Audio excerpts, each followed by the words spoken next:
Hi you guys, welcome back to Mom's the Tea, where we just share our stories and our lives of like our raw motherhood moments. We share our stories. Sometimes we try to share the vlogs that we do throughout the day. As you see, I'm currently holding our youngest sleeping baby. He refuses to be sleep today unless he's being held, so this is how we're doing our vlog today.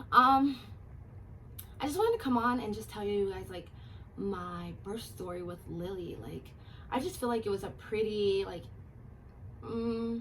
interesting birth story.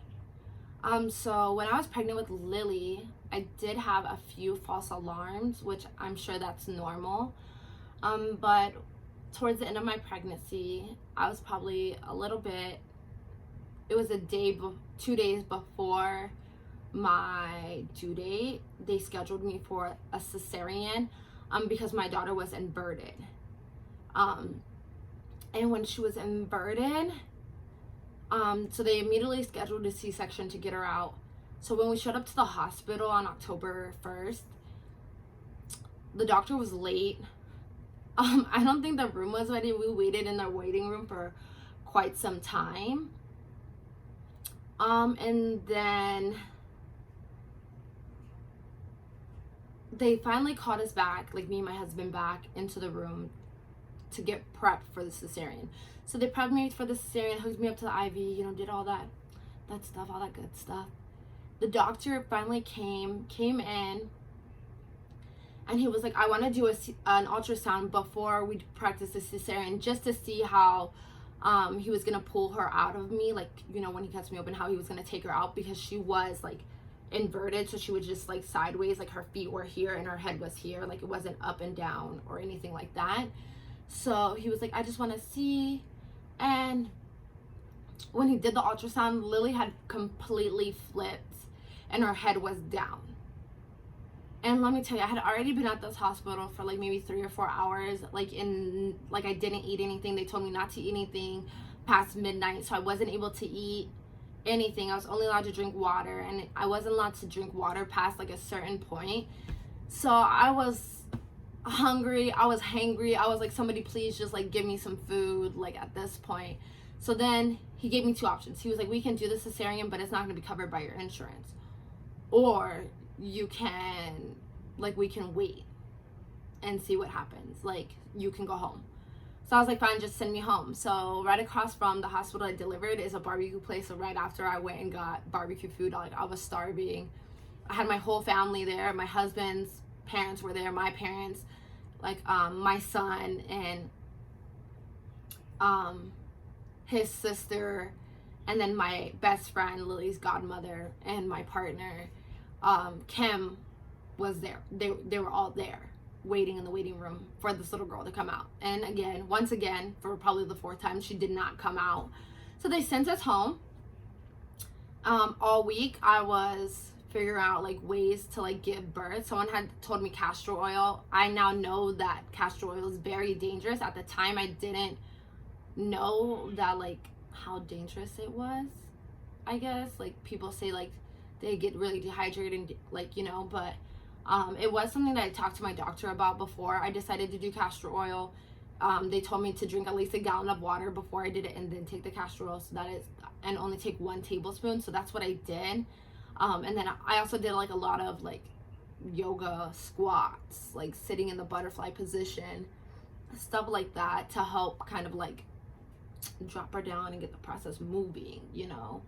So then my best friend came over, my other best friend Eurisha came over that day to basically just hang out. She had just had her son like 4 months before Lily. Yeah, so she came over, and I was like, dude, like little pieces of my, like, I think mucus plug is coming out. And she's like, bet you're gonna go into labor tonight. So then let me tell you, I went to sleep that night at 2 a.m. I woke up 2. And towards the end of your pregnancy you have Braxton Hicks, so it can be hard to decipher if it's Braxton Hicks or if this is like some for real contractions. So when I woke up, I was like, oh, I'm just having some Braxton Hicks. So I kind of just breathed through them for maybe like an hour and a half before they started getting a little more intense, and I was getting really like not intense, but I was getting really uncomfortable. So then I went and took a hot bath, and I noticed that our dog was like following us around, like whining and like crying, and I'm like, oh my gosh, like go away. And I guess I just thought like it's like sometimes can be like a normal thing for her to be very like whiny and clingy. So I was just like, go away. And she followed me into the bathroom to take a warm bath. Like I was taking a warm bath, and she's sitting on the outside of the bathtub, like with her head on the bathtub. And I'm like, oh my gosh, like she's never done this. Like this is so weird. Like what's wrong with you? Like, and I'm noticing like they're getting worse. So like they're starting to get worse, and I'm like, okay, well maybe if I just go lay down, like drink some water and lay down. So when I stood up, my like mucus plug like dropped. It like fell out like a huge chunk, and I was like, oh my god, like that's so nasty. So then I felt the need to shower. So then I showered, and it's still getting like gross, you know, like really like slimy and gross. And so then I was like, okay, that's it. I'm gonna go lay down. So I went and laid down. I came and laid down in the bed, like next to my husband. And probably for like another 45 minutes, like waited. And I'm like timing them. And they've been consistently like 5 minutes apart for like the last hour and a half. I don't know what didn't possess me to be like, okay, let's go to the hospital. But I proceeded to lay here. So it didn't like really click that like, okay, like you're in labor, until my husband turned over. And I was like, and he was like, what's wrong? Like, are you okay? Because he was sleeping. And at this point, it's probably like 5:30, or let's say 5:15, something like that, between there. And he was like, what's wrong? And I'm like, I think I'm in labor. I think we need to go to the hospital. So I knock on his mom's door, and I'm like, okay, like we're going to the hospital. I think I'm in labor. So they can like take Javon to school, or, so then I go downstairs, and my husband's yelling from upstairs, like, where's my keys? Where's my wallet? Like, he's like, where's the hospital bag? And I'm like, your keys and your wallet are on the dresser, and the hospital bag and stuff is like already in the car. And I'm like leaning over the stair railing, like, because it's just really uncomfortable, like just like a really strong pressure in like my lower back. And his brother's like, what's wrong? And he probably drove me to the hospital at this point twice for false alarms with Lily. And I was like, I'm in labor. And he was just like, like, okay, like, right, we'll see. So then I actually went to the hospital, and they put me in the room. And the lady was like, if you don't go into labor within 30 minutes, or like if you're not out of 3 within 30 minutes, we're going to send you home. Because I think I was only out of 2. So she came back 30 minutes later, and I was at a 6. Like I just dilated so fast. I don't know what happened. And so they brought me into the room. They asked me like, do you want an epidural? And I said yes. But honestly, I feel like I should have never got the epidural, because my contractions weren't that bad, and I wasn't in a lot of pain to really get the epidural. So when I did get the epidural, it hurt. Like I felt it like in my, and then what happened was she was the anesthesiologist that was doing it. He was like, do you feel pressure? Like, what do you feel? And I was like, oh, I just feel pressure on my right side. So they take the needle. He took the needle out, like completely out, and he put it back in my back.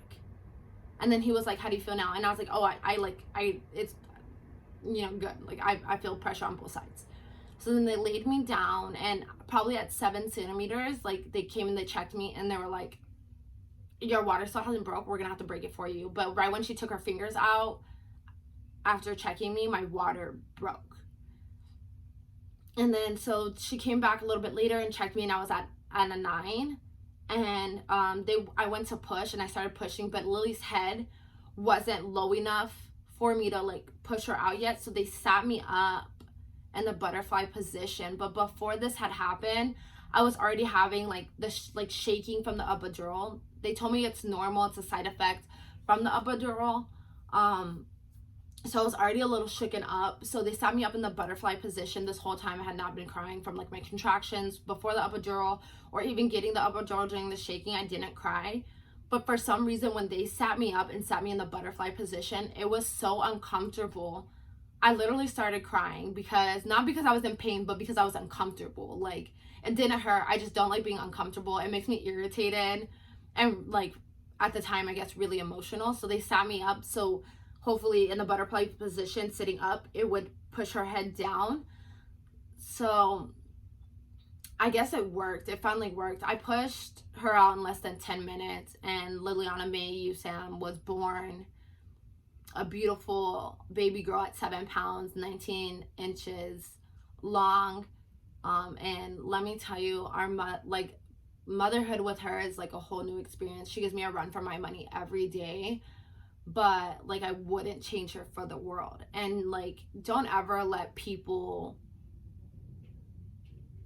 persuade your pregnancy or your birth or after birth to be a certain way like theirs, because how I experienced pregnancy and how I experienced birth and or after birth, any of that, like, is not the same way you're gonna experience it. You know what I mean? So enjoy those moments. You know what I mean? Like, the most special moment of this story is when they put Lily in my arms and I cried like the biggest baby. And I still remember that day. It's one of the happiest moments in my life, is meeting my beautiful baby girl. You know, like, just like meeting, like, when the happiest moments in my life is marrying my husband and having my 2 boys. Like those are special moments, and those moments are moments you're never gonna get back. Like, and let me tell you, whatever pain or anything you go through, when you hold your baby, it's a feeling that I can't even describe. Like, you're so whole and so complete. So don't allow people to ruin these moments for you with scary stories or, well, this happened to me. Like, just tell them, well, you know, every pregnancy is different, or every birth is different. You know, everybody is different. Nobody is the same. So, like, just live for you and live for your babies. And I tell you, like, the moments you build with them are the most special, amazing moments that you'll ever have. So, like, keep fighting, keep spreading love and positivity throughout, like, motherhood and, you know, being parents. Like, just keep spreading the love, and just remember, here at Moms to Tea, we're always here for you.